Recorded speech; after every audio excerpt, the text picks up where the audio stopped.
Peace to the gods, it's Courtney Bell, and I just jumped off the porch with Dirty Glove Bastards. Ninth exit. I come from the dope blocks in the trap. I was conceived next to the pack. My daddy dope, my mama soda, gave birth to her son, I'm crack. Yes, sir, yes, sir. We right back at it, y'all. We got a good one coming at y'all this week. Peace to the gods and the earth. Peace to the we got gods the and the one earth, and only no doubt. Courtney Bell jumping off the porch with us today. What's up with you, bro? Peace to the God, what's going on, my nigga? Man, coolin', bro. Everything's great this way, man. How you feeling? Man, I'm feeling well. All is well, all is working. That's my daily mantra right now. That's what's up. That's what's up, man. So you coming to us, man, bringing some good energy to us from the city of Detroit. The West Side. Westside, Joy Road. That's Scuds what's on up, the dark bro. side. Free to God. Yes, sir. So what can you tell us about the West Side of Detroit, man? I would say we hustlers. You feel me? Like the whole city is hustlers, but Westside niggas more flashy. Westside niggas gonna get the bag and get the money, you feel me? Westside niggas different with how we carry ourselves. Not to shade, you feel me, the East Side, cause I got a lot of family that's from the East Side. But East Side niggas, bro, will look bummy and be broke, but I have 100,000 in their pocket. Whereas with Westside niggas, we more flashy. Westside niggas pop they shit. Westside niggas a lot more bougie too, you feel what I'm saying? Yeah. Westside niggas, I can say being from the West Side, we bred on loyalty, you feel me? Integrity, like high morale, you feel me? For sure, for sure. Well, I can dig it. And can you distinctly tell a cat from the West Side versus a cat from the East Side? Like, is there certain slang or certain, you know what I'm saying, ways that they move that's a little different, or? Yeah, I know a lot of East Side niggas, because I grew up on the East Side, right? I grew up on the Brewster, shout out to the Jets. They say B, or like, fuck you talking about, like shit like that. West Side niggas, it's dinner like an energy thing on how we carry ourselves. East Side niggas is known for wearing Dickie suits and shit like that. Like West Side niggas, we just bougie and flashy and flamboyant. So you can damn near tell by how a nigga carry yourself and how he communicate with you. You feel me? They jargon. Our jargon is different. Word. I can dig it, man. And there's such a spotlight on the city of Detroit right now. No doubt. It's definitely one of the hotbeds, you know, for hip hop. Do you feel like when people are looking at Detroit that they're looking for like one specific sound coming from the city? I would say yeah, and the reason I'm gonna say yeah is because like we bred off of the street, the mud, the grit. You feel me? It's only a few of us that you feel me that can rap on the lyrical side. Cause I feel like a lot of the street niggas and a lot of the street music, them niggas got the ability to rap on like rap at a high level type shit. But like majority of the music that come out the city is street music mainly. Yeah. For sure. No, for sure. Cause I mean, at the end of the day, I mean, lyrics and wordplay, I mean, that all come from game. That all come from, and Detroit is a city that embodies that, you know, to the T. So like to what you're saying, I bet that if some of the other artists wanted to, you know, drop some more jewels and get kind of, you know, catchy with the wordplay, they could. Oh, they can do that for sure, Yeah. man. I done been in the studio with some of everybody in the city, some of the biggest names, and thankfully, you feel me, because of how I choose to do music and how I choose to rap, like I make niggas get in their bag when they get in the booth with me, and it showed me like, damn, like bro, you can really go if you choose to really rap. You can really rap if you choose to. Yeah. But I feel like a lot of niggas just find a niche and a crowd or niche, and you feel me, they roll with it. Yeah. And it ain't nothing wrong with that, you feel me, because whatever pay your bills, you feel me. Not everybody is supposed to be on the lyrical side or backpack side or whatever that side is, you feel me, when it comes to lyrical rap, you feel me? But a lot of these niggas can like really, really rap if they choose to, for sure. Nah, for sure. And do you feel like the fans want lyrics, you know, back in music, they're searching for it? Like, is that something that City-wise or globally? Globally. Yeah, I feel like as a collective on a conscious, like on a collective conscious side, niggas is for sure yearning for rappers to start saying something again. And it don't mean that everybody got to say something, you feel me? I feel like if a certain group of us stick together, or a certain group of whoever that demographic is stick together, the game need balance at the end of the day, you feel me? Because we need the trap rap, we need the emo rap, you feel me? Sure. We need every form of rap because everybody is not the same. Everybody is not gonna like Kendrick Lamar. Right. Everybody not gonna like Babyface Ray. Everybody not gonna like Vezzo or Cole, you feel me? All of these artists, based off their experiences, they're speaking to a certain demographic of people, and whoever caters to or follows that music is for them. So I feel like the game need balance. Yeah, for sure. And rap is it's the voice of the community, the No voice doubt. of the culture. So you need all of those different perspectives, you know what I 100. mean? Because, you know, you need the party element of it. You need the conscious element of it. 100. You need the, you know, the street commentary, you know For what sure. I mean? Telling us about like what happened in the streets and what could be the outcome, whether good or bad. So I feel like you need every element of it, you know what I mean? Hell yeah, I look at everything like, you feel me, God and religion, you feel me? Hip hop and rap is like God, and you have multiple spokesmen for their perspective on what rap and hip hop means to them. You feel me? Not to say either one of them is wrong. You feel me? Because you got a lot of people that follow Christianity. You got a lot of people that follow the Nation of Islam. You feel me? Or become Muslim. It's whatever your path is. So you feel me? I look at hip hop and rap like that. All of these different guys is just spokesmen for where they come from. You feel me? Their geographic location. And who am I to tell them that they wrong for what they rapping about or what they speaking on when it's their reality at the end of the day? Because there's certain shit that I'm gonna speak on, that I'm gonna rap about, that somebody else may not resonate with. But whoever I'm speaking to that been through what I done been through, they gonna resonate with what I'm saying at the end of the day. You feel me? Nah, it's interesting that you say that too, with comparing it with the religions. I remember a couple of years ago, I went to Egypt, and it was interesting to me how you had, you know, a huge part of the population that was Christian, and then you had a huge part of the population that was Muslim. But each side of the population respected, you know, the other side. At times where, you know, people might stop working in the stores and might start working in the stores in different shops, and they praying and all that. It's a respect, whether, you know, you follow that or not, and you know, vice versa. I've never really seen it like that, you know, because I feel like in most places, most of the time, it's, you know, Christians saying if you're not Christian, you going to hell. You going to hell for sure. You know what I mean? So, And I think that's a westernized way of thinking. You feel me? A lot of the propaganda and the shit that they push on is conquer and divide at the end of the day. You feel me? Because if we divide it, then we won't see the truth that's hidden in plain sight at the end of the day. A lot of the Eastern philosophies, you feel me, is built on respect. They respect whatever your God or whatever you do subscribe to. You feel me? As long as it ain't intervening with me, it's cool. I respect that. You feel me? It's a high level of respect. And they talk different over there. A lot of the shit that we go through over here is like it's built off conquer, divide, and distraction at the end of the day. Yeah. You feel what I'm saying? So hell nah, yeah. for sure. Nah, it's all about respect, like of the perspectives. You know what I mean? You gotta have that. Yeah, for sure. I feel like having different perspectives is what allows you to hone in on your own. You feel me? Because we got to be able to take from everything to get to the truth if you're a real student of seeking truth at the end of the day. Yeah. You feel me? But it still boils down to whatever your path is. Because I got cousins that, you feel me, that believe that Christianity is the way and it's the only way. And when I first started to like really seek the Creator for myself, I had that like, nah, like, bro, you on some wrong shit, but who am I to tell you you wrong, bro? Right. You feel me? I'm making you deviate off your path at the end of the day, and I'm picking up that karma from me doing that. You feel me? So it's like, nah, it's all good. As long as you respect what I'm on, I'm gonna respect what you on, you feel me? Yeah. And love, outside of religion and God and all of that shit, love should be the answer regardless to the fact. I love you for who you are before what you subscribe to and believe in, you feel me? And that's gender, nationality, whatever. Yeah, and at the end of the day, what's right is right and what's wrong is wrong. Come on. And if we can at least live by those types of values and respect, you know, the perspective of other people, then I think life would be a lot easier, you know what I mean, to kind of navigate through. Hell yeah, that's the pride and the ego, man. Niggas be feeling like they got everything right, you feel me?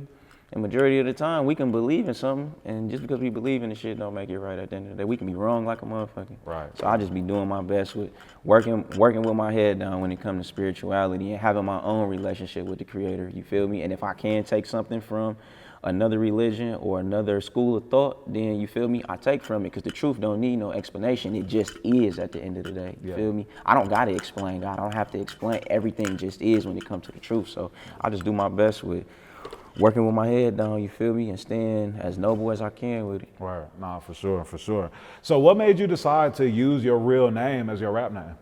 You know what? I had started to go through like a crazy, I say, like come to Jesus moment / spiritual awakening with just the facades that come with being an artist and being a normal human being outside of rap, outside of the culture. Like, you feel me? I was the Kid LC. I was God Body LC. You feel me? I was Lil C. You feel me?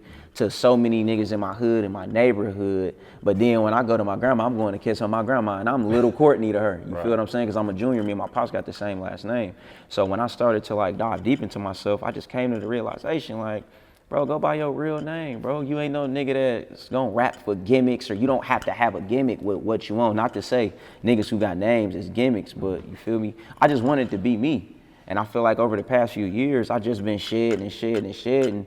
And still to this day, I'm still trying to figure out who Courtney Bell is. Wow. You feel what I'm saying? Yeah. And going by my regular name, I don't got nothing to hide. I'm gonna be 100 with you. I'm gonna be vulnerable. I'm gonna be who I am. You feel me? So that was like my main reason for me wanting to like just go by my regular name. Okay, word. And so growing up in Detroit, like what type of kid were you? What type of, cat were you coming up? I was a shy kid growing up. I started off shy, you feel me? I was a good kid. I wasn't like super crazy. I got crazy as I got older, you feel me? Just based off my environment and the type of shit that I was around. But I was a good ass kid, bro. Like I grew up in an environment where like God was pushed heavy through my crib, you feel me? So even as a little nigga, I always had some form of awareness that there is a higher power, you feel me? And I give credit to my grandma for that. Like my grandma kept me in church, bro. You feel me? But then I'll leave church and I'm going to the block. Right. You feel me? So I would say probably like around like 12, 13 years old was when like I got put on in my hood and like my neighborhood, and this was around like gang affiliation was real high at that time. You feel me? Shout out to RTM, PIF, and all the guys. But like that was the environment that I grew up in. So about 12, 13 years old, I was off the porch. Like my mama couldn't tell me shit. I was in the hood getting active around that time. Word. No doubt. And so when you jumped off the porch, do you remember your reason for having so much interest and wanting to be, just out in the mix?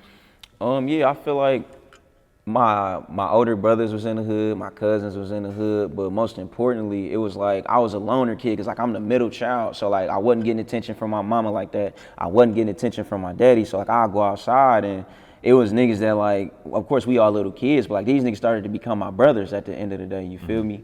And it just made me want to ride with them, right or wrong, you feel me? And that turned into a brotherhood formed into an affiliation formed into a gang.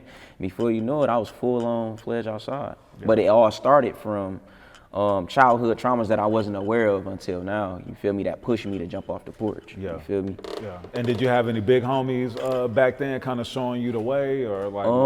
Hell yeah. Who's giving you guidance? Yeah, I feel like around that time, like big homies, and I've been saying this a lot, like we was the last, I feel like I was a part of the last generation to like really be outside and really be active. And I don't mean like fighting or none of that. I mean actually being a kid, you feel me? And during that era, we really had big homies that looked after the kids, that gave the kids money, that always gave us game, kept us out of trouble. But then you had some kids to where the big homies knew like, yeah, no, he gonna be a problem. I gotta take him under my wing now.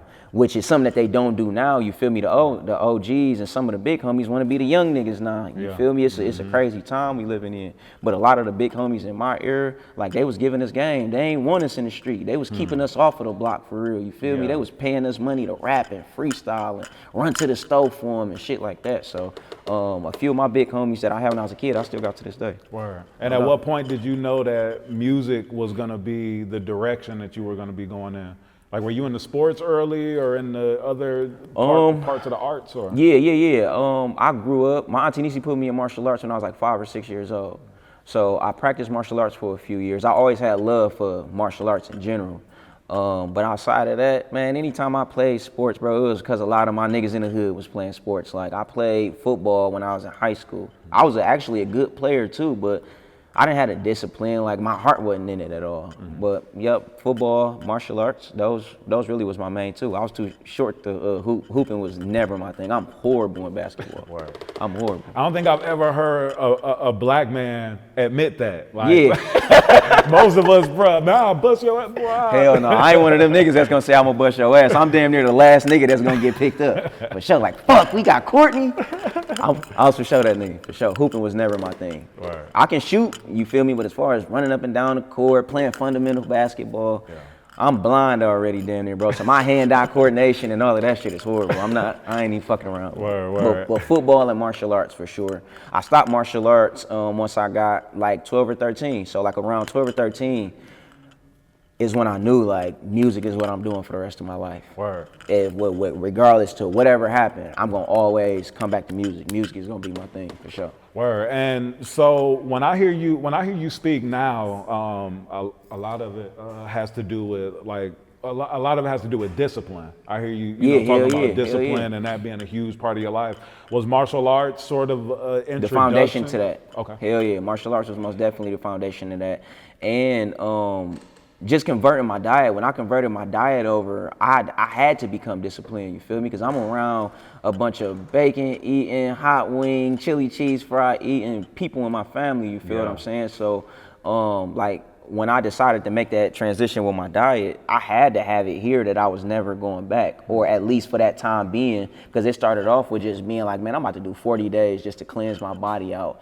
And I never went back after that 40 days, you feel what I'm saying? So I would attribute my diet more than anything to like my level of discipline. Because it's like, if you can control what you put in your gut and what you put your dick in, you a powerful nigga in my eyes. You feel me? On some 100 shit. So once I started to master those two, I knew then like, yeah, anything that I put my mind to, I'm gonna be able to do. I mean, those are the two probably most difficult forms of discipline to have. 100. What we eating and what we consuming, you know what I'm saying? Whether it's liquor, whether it's sugar, whatever, you know what I mean, types of food it is. And then sex. And for us men, for real, you know what I mean? Because it's almost like even a pressure for us, you know, like when like if you're talking to one of the homies and it's like, yo, I just got back in town. Man, you get some pussy while you was out there? I mean, that's like a normal. That's for sure what niggas asking who you fuck with while you was out there. Yeah, sure. You know what I mean? Like they'll ask that before they ask, did you eat some good food out there? Did you have a good time? How was your family? Hey man, you fuck with who while you was out there? Right. For sure. Sure. I had them conversations early on, for sure. Before I like started to like become disciplined, for sure. Yeah. So at what age or what time period did you change your diet and start moving into that way of life? Like how long ago was that? I was 19 going on 20. Okay. So I feel like I started that shit at the peak to where our hormones is high, we eating whatever we want, we clubbing, we want to be outside.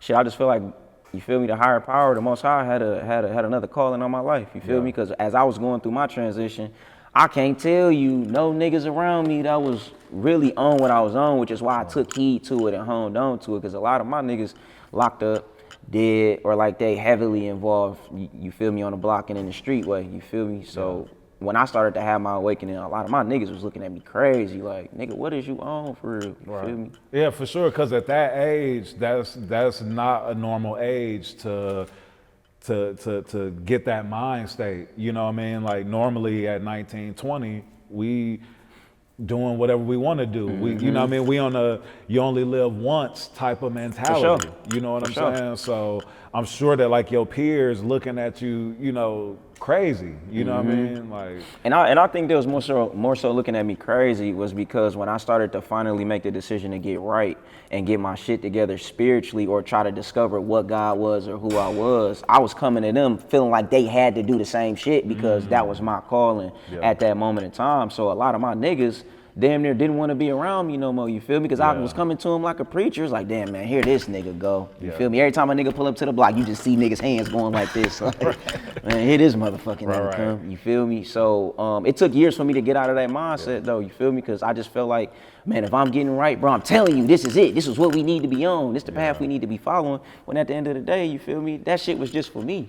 And when I finally got that and understood that, it was like, damn, I was able to finally come back around and even apologize to my niggas. Like, damn, bro, my bad. Like, I was tripping. I get why y'all niggas, how y'all been moving with a nigga. I understand it. You feel me? Because even some of my closest niggas was like that. Yeah, because the most difficult thing, bro, is when you become enlightened, the first thing you want to do is put your niggas on. You want to put your partners on. Like, yo, I done figured this out. I done cracked the code. Like, hey, bro, if we do X, Y, and Z, we going to be living so much better. But when you get the understanding that, you know, people going to only want to better themselves when they want to. When they want to better themselves. And you can't force it on the people, because most of the time you would drive people away more than bringing them, you know, to it. That's just like with religion, you know, like some of the most church-going folk, will put that pressure on you and be like, man, I ain't see you at church on Sunday. I ain't see, and it's like, man, that's gonna make me not come. Not even, yeah, for sure. Yeah, like I'm absolutely not coming now because it's the pressure, it's all these expectations, things like that. So,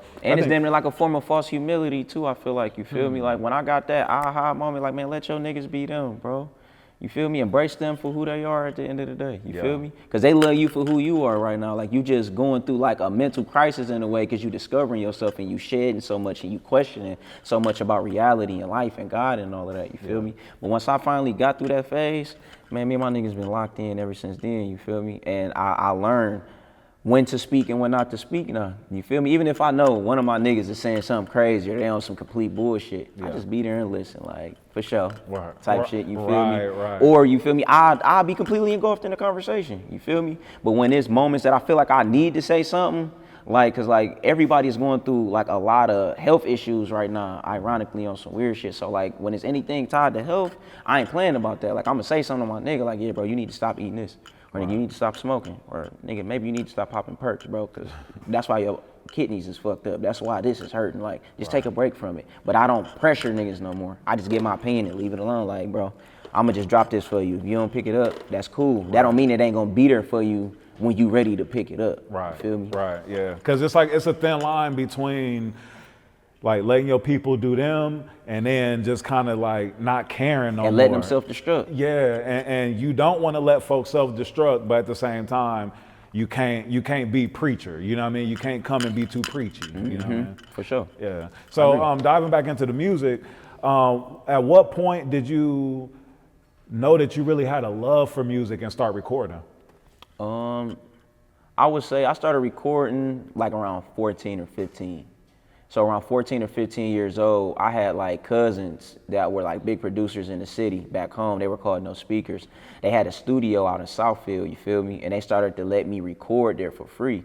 But around this time, like I said, like I'm going into 9th grade. So like I've been a hustler my whole life. I always had an entrepreneur mindset. So at 14, probably like from middle school up until like 10th grade in high school, before hustling really became a thing, like I'd be going to buy shit from the store off my mama bridge card or my auntie giving me money, and I'd be selling it in school, you feel me? So when I couldn't get in the studio with my cousins, I already had $25, $50, $75 to pay somebody to go into their studio and record. Yeah. You feel me? And over time, it just developed into, nah, this is what I'm doing. Like I get in like that soul moment where don't nothing else matter at 14, 15 years old. Like music, I was zoned the fuck out. You feel me?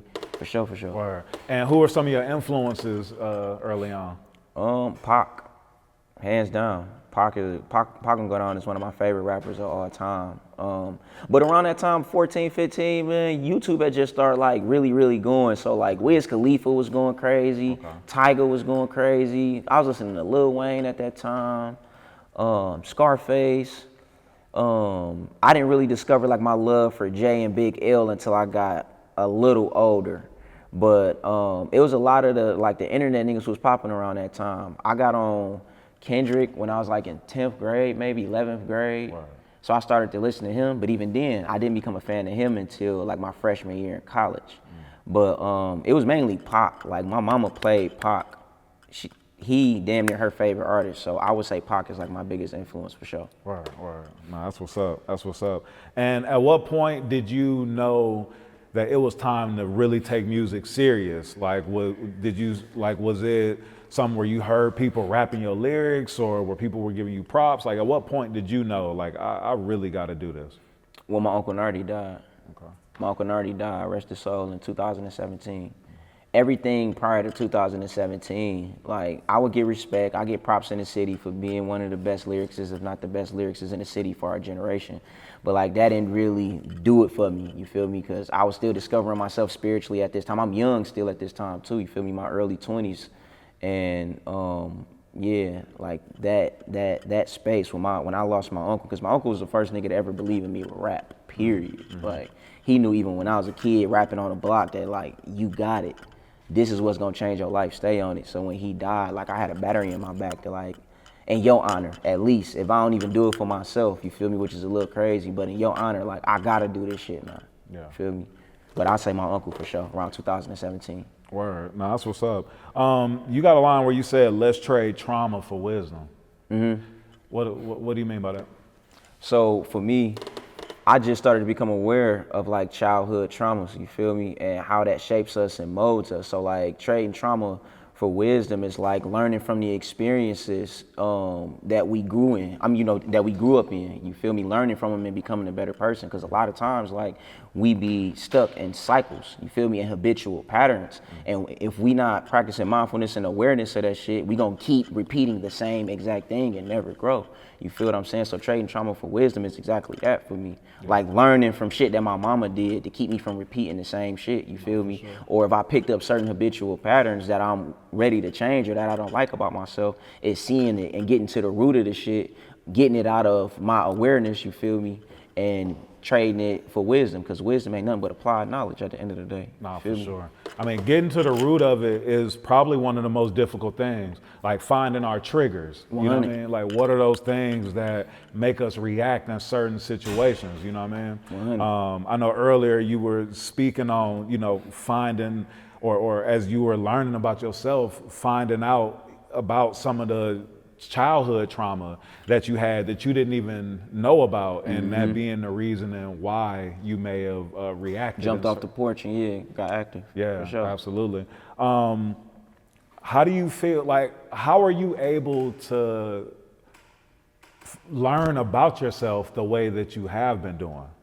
I say around pandemic time, around 2020, I had went through a bad breakup, you feel me? And I had started to become aware of myself, like, damn, maybe it ain't her, maybe it's really me. Not to say like she was just perfect, but like a lot of it take two to tango type shit. And through like that bad breakup, I ended up meeting a shaman that introduced me to ayahuasca. So you feel me? I got introduced to the whole psychedelic world. Yeah. Never really thought about mushrooms, DMT, none of that shit before. But when I had my experience with ayahuasca first with him, my whole reality and everything that I believed in had shattered. You feel me? And I only did Mama Aya once at that time. So when I went through the breakup, he ended up hitting me like, I'm gonna come in and I'm gonna sit down with you and I want you to try mushrooms and see what they do for you. So from that moment on, like me and him started to do like what I call psychedelic therapy sessions, where like bro, I would cry, like I would break down and like start to have like real realizations about myself, you feel me? And started to get to the root of a lot of my shit. And he was there to help guide me and navigate me through emotions that like I didn't know how to handle at the time. Because up until that point, you feel me? I never dealt with my emotions. I didn't know what emotional intelligence was, you feel me? Or having a high level of self-awareness or mindfulness with myself on why I move, how I move, and why I do what I do. Everything up until that point was just habitual patterns. Like I was just going on with life. Yeah, nah, a lot of us do that and never take that time to work on ourselves, to go through the healing process, whether it's through meditation, whether it's through therapy, whatever it may be. Speaking of the psychedelics, you got a new project called Microdose that's about to come out. And you've got a wide range of features on that project, which I also feel like speaks to, the balance that we were even, talking about earlier, whether it's with music, with food, whatever it may be. But Royce the 5'9" executive produced the project, right? Yeah, shout out to the big homie Royce, for sure. And I saw you got Skilla Baby on there. That's my nigga. I think Black Thought, Simba, La Russell, my homegirl Ariel J. Shout out to Griselda, Conway the Machine on there. I think that's it for this project, though. As far as like features and shit. So the first song that you dropped from it was Westside. Westside. With Royce. What was it like working with him? I mean, like not only just on a track, but like through the entire, process of the project. What was that like? I would say Royce, I would attribute me learning about emotional intelligence, building with Royce and like really getting to know him on a man-to-man level, you feel me? He did shit for me that a lot of people haven't done. Like he really took me up under his wing, you feel me? Me and him have had real intimate man-to-man, big homie to little homie conversations. But on the music side, he also taught me to like take my pen way more serious and like to write more than one verse, you feel what I'm saying? Like his work ethic, like that nigga's an alien with his pen first and foremost. Lyrically, the nigga is like out of this world when it comes to the shit that he pen. So just being able to be a student and sit side by side with him, you feel me, and learn secrets of how he write or how he move and how he create, I feel like that's helped me with how I approach my music now, you feel me, and how I treat albums. Because prior to me and him locking in, we didn't, as far as me and my team, we didn't fully know how to put together like a complete conceptualized album, and we knew, but like we didn't know like at the level that the greats were doing it at. So like I got to learn a lot of those things working with Royce. Like that's my dog. What would you say is some of the best advice that he's given you over this time? Man, I would, like I said, I'll tie that shit back to emotional intelligence. Like I be tripping about some shit, like whether it's with records not being mixed on time, papering not being done, and that nigga just be the coolest nigga ever. Like, bro, what you tripping on? We gonna figure it out. And I didn't understand why he was doing that. I'm thinking he was just being nonchalant or on some bullshit, on some 100 shit. But I learned that like you have to have a high level of emotional intelligence to deal with the music industry in general. Learning how to navigate with people, you feel me, and learning how to treat people. So like I say, that was one of the biggest things I learned from him, for sure. Word. Yeah, because dealing with so many different personalities, so many different emotions, things like that. I mean, being able to stay locked in with our emotions and not lash out or not crash out, you know what I'm saying, during situations is, you know, one of the biggest, I think, forms of maturity. Maturity, for you know, sure. that we can grow into. Because it's so easy to get upset and be like, man, I'll slap the shit out of that. You know what I mean?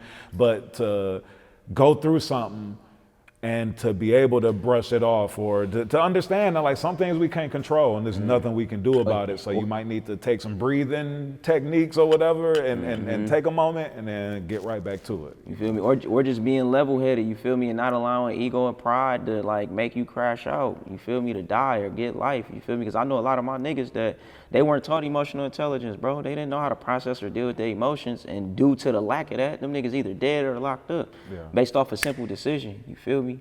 So it's like me taking my hiatus from music for 4 years and all of that, like I've really been able to like deal with my own shit, you feel me? To where I've seen a lot of artists get to a certain level with their fame and notoriety, and then them not being prepared for that level, they end up crashing out. They end up doing something stupid or dealing with the cancel culture, end up saying something because they weren't prepped or they weren't in tune with themselves enough to know like, okay, I shouldn't say nothing. I know when to be quiet. Yeah. I know certain environments I shouldn't be in. So like I'm thankful to the Most High that a nigga really been able, these past 4 years, me taking my hiatus, I really been able to deal with my shit. And I'm actively still doing that shit every day. Yeah. But to be able to be out of the limelight, where I'm in the dark, I'm in my own little corner working with my shit. And of course, you feel me, me and my team was still working on music. Yeah. I damn near forgot this nigga PC was behind me this whole time, man. Word.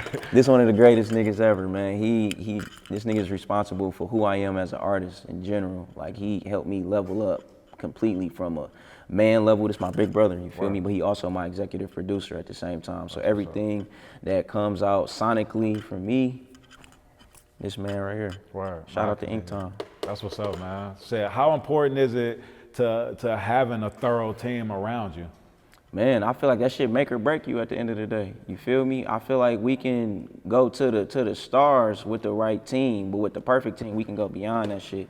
And I feel like being on the same page, you feel me? Because that's what me, him, and my, you feel me, my day-to-day manager, my little brother, like that's what we working on perfecting now. You feel me? Just making sure our communication and the love that we got for each other, I'll beat everything. Fuck the music, like the brotherhood matter more than anything. Because if we on the same page, you feel me, we gonna take this shit further than we can even imagine. Right. And he be honest about that shit all the time. Like, he another nigga, like, his emotional intelligence, bro, is crazy. You feel me? We done been in real situations where it's like, damn, bro, if that was me in your shoes, bro, I damn near would have crashed out. You feel me? Or I damn near, you feel me? So like watching how he move, he a real man, you feel me?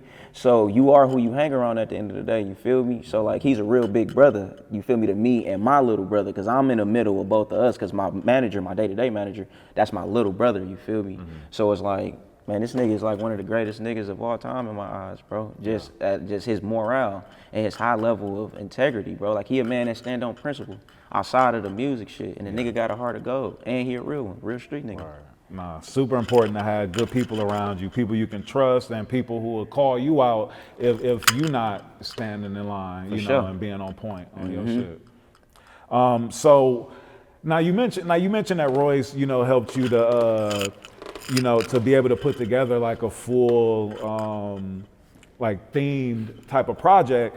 But bro, you being humble with that because I mean your first two projects, I mean especially like the 10 Commandments. I mean that project. Oh, you know something. Yeah, I mean that project was fully themed, and it's also ill. I was telling you that I started off the Porch when I was working with Young Dolph when he had his song Preach.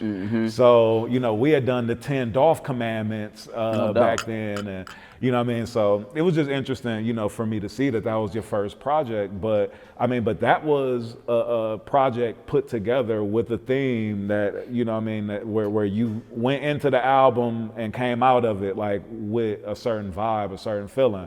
So I don't think you knew to that. I just had to say No, that. yeah. And I ain't taking shit off myself either, because I know I'm not new to it. I've always been artsy or creative when it comes to like music or like albums. Even from 10 Commandments all the way up until now, it's just gotten better with me learning myself and not having a split personality when it comes to who Courtney is on social media and who I'm not on social media, off of social media, I mean, you feel me? So it's like, I feel like the 10 Commandments project, bro, it helped me so much, but it hurt me at the same time. You feel me? And the only reason why I'm gonna say it hurt me because not the last thing, but like one of the craziest things I did was like allow myself to be placed in a box.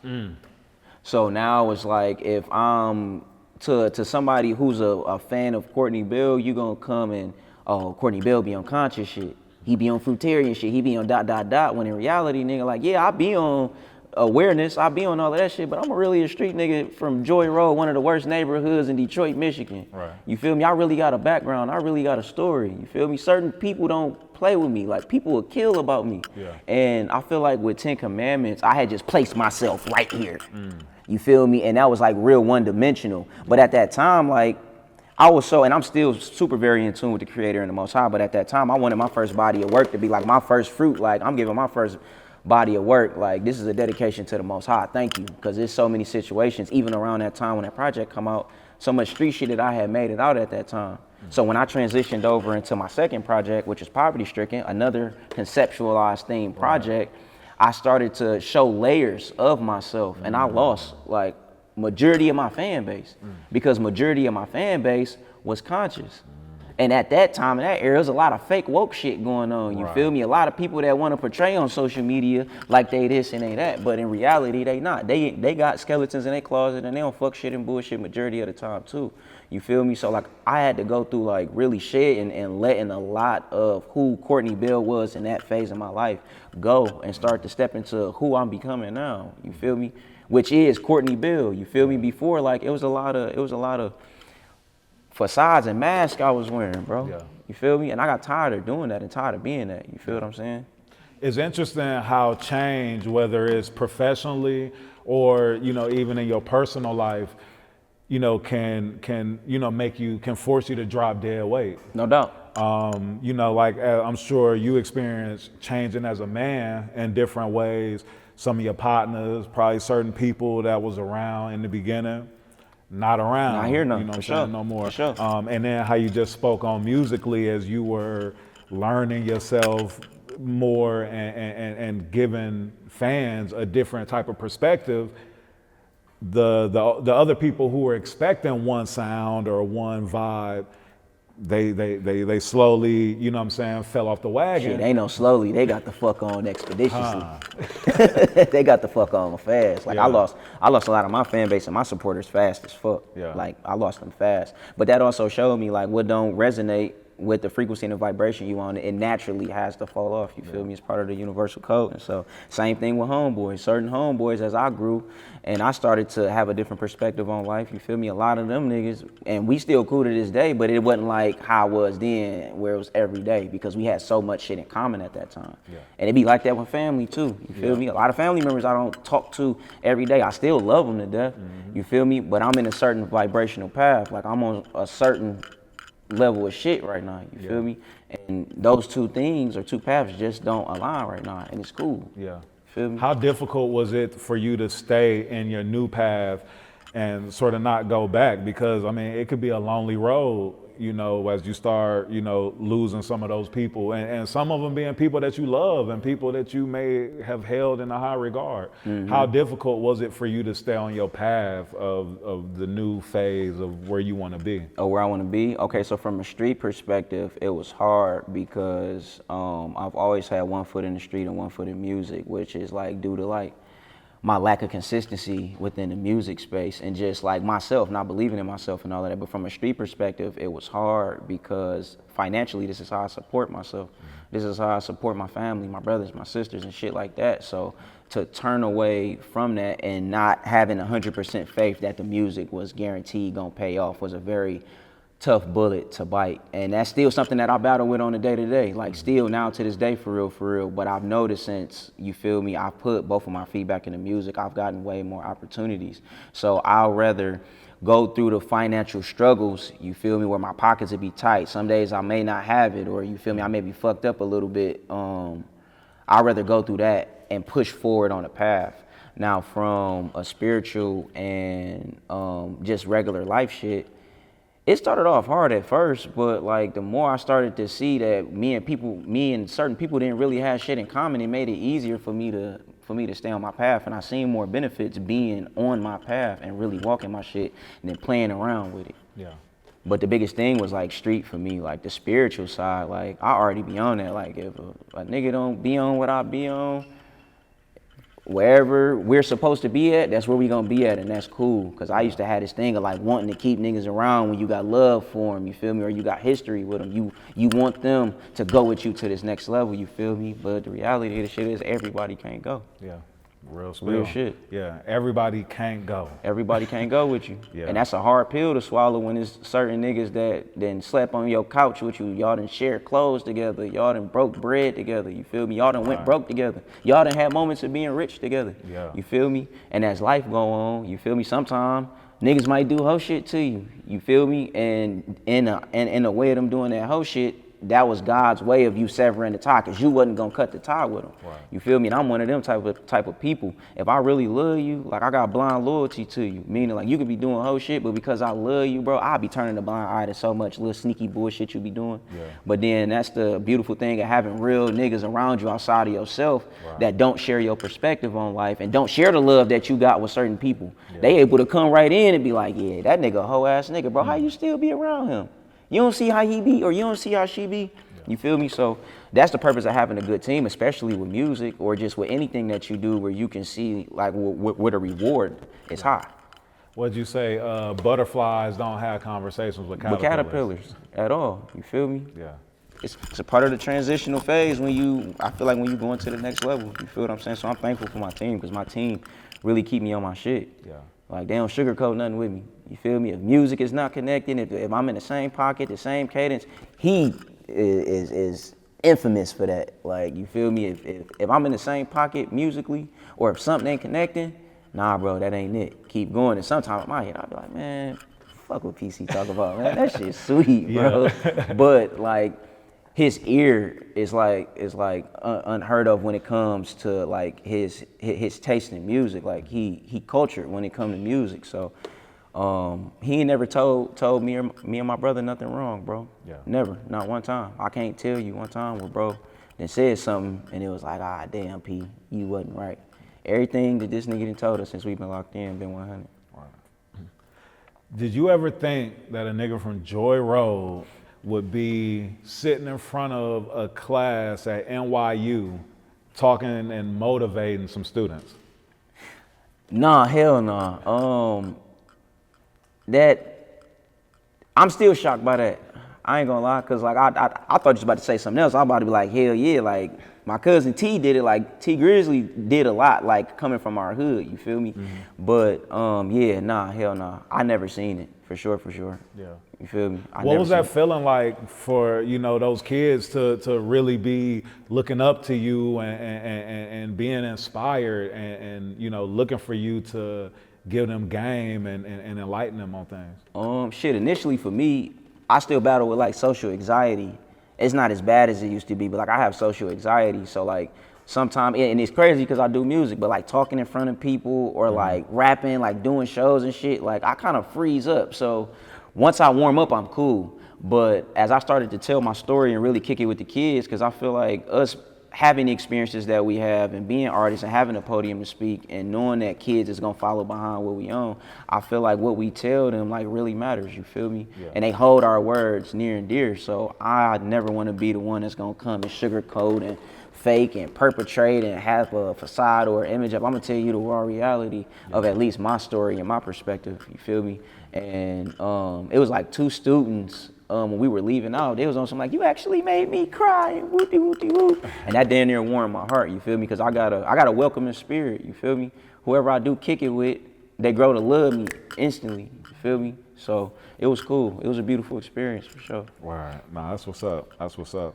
Talk to us about cooking consciously. Cooking consciously. Yeah, man, that's actually some shit that I need to like actually pick up on and do. Cause like when I posted that shit on my social media, so many people went crazy over it, and it be the simple shit that you don't even think about. So like just that cooking consciously, it originally originated from like I love to cook. So like before music was my first love, cooking was my first love. You feel me? I always had a thing for cooking. I went to Michigan State for hospitality and restaurant tourism, and I was gonna end up transferring to Chicago to actually go to a culinary art school. But that's where the cooking consciously shit came from, you feel me? Like how I treat my cooking is like the same way like how I do like my everyday life, you feel me? Just because like you conscious or you aware don't mean you gotta be a cornball nigga. Not every nigga that knows something is a lame. You feel me? Right. A lot of us really got real backgrounds. We really come from the hood or really did shit out here. Hence to why we changed our path. But I've seen a lot of people that didn't have a background or none of that, and they transition into consciousness or, you feel me, being whatever within that realm. And people look at niggas crazy when it's like all of us not like that, bro. Yeah. And I ain't even gonna say all of us, like putting myself in a box with that. But a lot of people not like that. But that's where the cooking consciously came from, like providing like just ghetto shit that we eat, doing it in like a healthier way. You feel me? Yeah. Just providing healthier alternatives. Yo, and I used to say acai bowl wrong all the time too. So man, I thought that shit was a Cabo the whole time. I thought the same thing. I'm walking in the spots like, yeah, let me get the Cabo. They looking at me like, nigga, what? Oh, but it's acai bowl. Yeah. I just found out how to fucking pronounce charcuterie. I think that's how you say it. Yeah, so you lost. That's the little board with the cheese and shit, right? With the little cheese and the crackers and shit. Yeah. Charcuterie board. This little chick put me on it. You feel me? I've been saying that shit ever since then. Hey man, shit, man. We students of the game. Yeah, bro. no doubt. No doubt. Hey, so you took a hiatus. You took a break from music for a while, and you say you did that to work on healing and growing your soul. And initially, I ain't even gonna lie. Like that wasn't the reason why I took the break. It transitioned into that. You feel me? Like me, him, and my business partner, we had a deal with RCA. Shout out to Mark Pitts. Mark Pitts had signed us or whatever. This was after the 10 Commandments project. After the 10 Commandments project, I had landed a deal with them. And just being emotionally immature, me and my day-to-day manager, man, not knowing the music business, not knowing how to navigate through it. We young niggas, of course, from the block too. So it's like we walking in these buildings being niggas. And shout out to Wayne. Wayne had a real nigga conversation with us. I think it was really with Ray though, but I remember him saying that like while I was there. And he told us young, like, don't be no niggas coming in this building. Or in any building you go to, don't go in the building being a nigga. Like carry yourself with integrity, carry yourself with respect. So that transitioned into us doing a Poverty Stricken album. But around that time, this was right before COVID hit. So I had just got fed up with music not going where I wanted it to go. By this time I had been doing it for years, hadn't really seen I had seen growth. Looking back on it now, I had seen a lot of growth. I was growing a lot, but it wasn't what I wanted it. I wanted that shit handed to me right then and there. I wanted the notoriety, the fame, and all of that shit right then and there. And when shit wasn't going how I wanted it to go, I slowly started to back off of calls. Like him and Ray would be on the calls with the label, and man, fuck that shit, bro. So initially, it started like that, and then I went back to the block. I went back to hustling. I went back to doing what I knew how to do best. You feel what I'm saying? And it was through that I truly found myself. You feel me? Because a lot of the stuff that I needed to shed, I started to shed. You feel me? And we ended up walking out of that situation with the RCA situation. But then, you feel me? A year into all of that, COVID hit. You feel me? So ain't no doing no shows, ain't no popping outside, ain't no doing no press runs. So everything, it was down there like a drought for us, you feel me? And I had just got to a space to where like, fuck it, bro. Like whenever the music shit pop or if it ever pop, I'll come back to that shit then. So I was hustling during that, probably for the first half of the pandemic and leaving out of the pandemic. And then I lost my grandma. You feel me? My grandma died and my grandma was like my best friend. So to lose her, I done lost homeboys, cousins, like, but losing my grandma, like, ain't nothing like a grandma's love, bro. Like, that fucked me up tremendously. And that put an extreme halt on everything that we were doing musically. Cause shit, I'm still grieving from that, you feel me? I'm still actively healing from that. I'm in a much better space now. But her death is what transitioned me into the psychedelic therapy and healing and all of that, along with my relationship. So like this whole 4 years, the nigga really just been getting my shit together, you feel me? And the music has gotten 10 times better for sure, you feel me? So like from 4 years, the music industry is changing every day. Algorithms on Instagram and social media is changing every day. So within that 4-year space, to still be somewhat relevant, you feel me? My name still be mentioned in certain places, still be getting placements on movies and sync deals and shit like that. Like, it ain't nothing but God, bro. And I know that we got a purpose with the music. So now, coming back, fast forward all of these years, and these two niggas done stood it out with me the whole 4 years, you feel me? Through not making money, through us being broke together, you feel me? Figuring it out, like, they done stuck that shit out with me the whole time. So now we in a space to where we love the music, you feel me? I'm ready to actually push forward and be an artist, because for the majority of my career, bro, I've been a human more than living being an artist, you feel me? So, hell yeah. Right. And you said that during that time was when you really like got more disciplined and really got like on top of like with like how you were eating and oh yeah, I mean no, not even just with my diet. Like bro, my diet shit started when I was 19. You feel me? That's been 9 years. You feel me? So like when I made that decision that my diet was locked in, but I can say during the pandemic, I did start to become more disciplined because I went from being vegan and you eating all of the vegan processed shit and all of that shit is horrible for you, just like meat and dairy and all of that shit is. Yeah.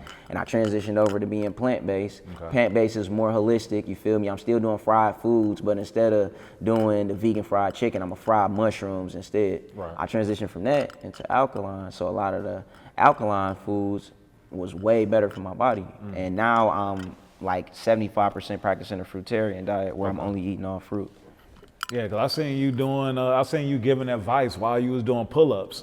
Oh yeah, hell yeah. My Monday motivation. Yeah. Hell yeah. I be getting it in the gym, bro. The gym really saved my life for real. Like when my grandma first died, I probably went from like 164 to like 189. I was all muscle though. Like I transmuted all my pain in the gym. Yeah. So like the gym is a part of my habitual, like that's everything. Like I do the gym like 6 days a week. And me and my manager been on that shit, getting back up at 5 in the morning type shit. So hell yeah. I feel like I'm shifting into a focus that I haven't witnessed yet, but I done seen spurts of it. Word. And talk to us about your most recent release, Word to Conway. Damn, Word to Conway, shout out to Royce, because Royce actually put that play together. Conway was already hip to me. He was already following me, tapped in on what we were doing. But I ended up cutting Word to Conway maybe like, what was that, like 2 years ago? Yep, I ended up cutting Word to Conway. I was in LA like 2 years ago, and when I cut it in a mindset of unconsciously of hearing him on the hook. He came with the idea, like, what if we put Conway on the hook? And around this time, we were working on the album with Royce. So it wasn't nothing but a call away from him. And then Conway was already tapped in on what I was doing and showing love on social media. So it was a no-brainer to him. And when he laid the hook, it took the record to the next level for me, you feel me? And I was rapping in a pocket that I haven't rapped in yet, you feel me? It was something new. And we've been getting a lot of love off of it too. Being away from the music space and leaving in a conscious space 4 years ago, which was mainly all of the shit I was really rapping about. I wasn't really fully rapping about my real life like that, fully, like I am now, and like being vulnerable with my pen and expressing myself. But Word to Conway, yeah, that's my shit. That was a very dope hip hop record. And then to have him on there was an honor. Like he was a real nigga for even just hopping on it. Like, oh yeah, I got you. He sent that shit back down there same day or the next day. Right.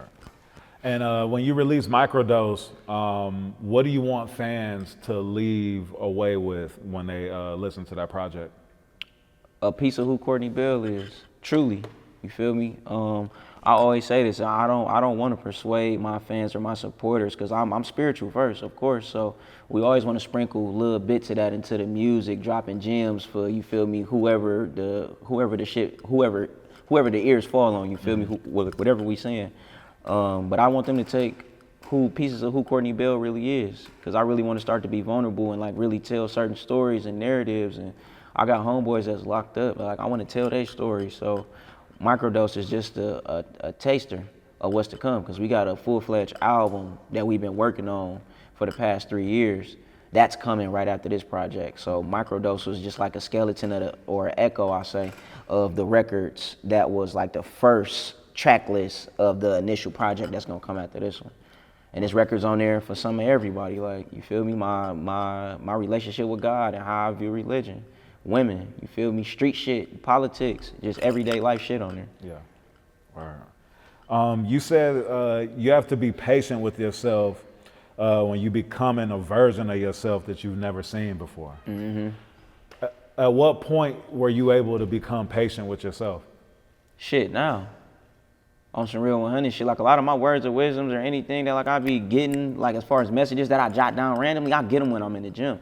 But like even when I said that message, like that message resonated with me because I've been so impatient with myself, because I feel like I unconsciously and subconsciously know my potential. You feel me? I know where I can go if I really lock in and become disciplined, whether it's with music, business, whatever it's gonna be. But right now we just speaking for the sake of music. So I feel like us being gentle with ourselves and being patient, you feel me? You allow room for growth. You feel me? A lot of empathy and compassion for yourself come in. You feel me? When you become patient with the process and just trust the process. Yeah. Everything is working how it's supposed to. No, you feel me? At all times. Yeah, it's so difficult to not be hard on ourselves, you know, especially depending on the type of person you are. Like, a lot of us are the biggest critics of ourselves, and a lot of times being hard on ourselves hold us back from the greatness that that's just like a arm's length away. For sure. You know what I mean? Because we might talk ourselves out of doing something because of what we did or didn't do in the past, or things like that. Another thing that you said that I was really feeling, you said you're one changed habit away from the life that you want. Real shit. That was one of the realest things that I heard you say. That dinner there came from me and my manager, bro. Like, me and him really been kicking it with each other like every day. Of course we talk every day, but like we really been kicking it with each other on a man-to-man level. Like, bro, we the reason why we not where we desire to be at in life, bro.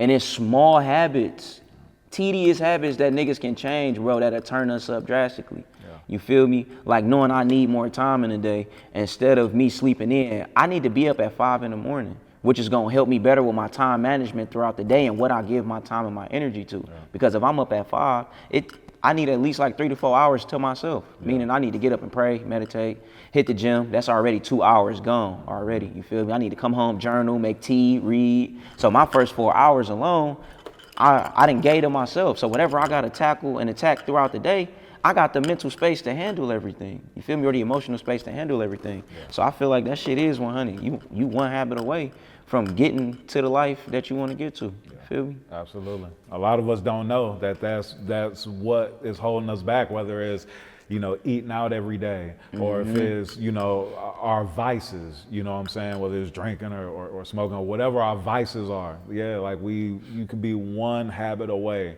from changing your life. And that's a habit that I feel like a lot of us, I ain't gonna say a lot of us need to let go of, but like, nigga, drinking was something I had to let go of. You feel me? Completely. Like, nigga been on a sobriety journey for almost a year now.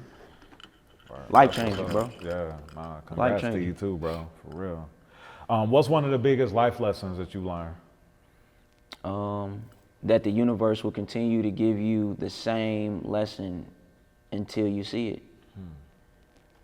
Whether that's with women, with family, with a job, a circumstance, whatever it is, you feel me? The universe gonna continue to give you the same thing until you get it. Yeah. You feel me? So that's my biggest lesson. Like, that's what I carry every single day. Like, the same shit is happening. Like, even right now, fast forward 4 years back from music, take away from music and coming back, we damn near in the same circumstances that we were in, starting to pursue the music again. You feel me? So it's like this time around, niggas done been here already, bro. So I done seen this before.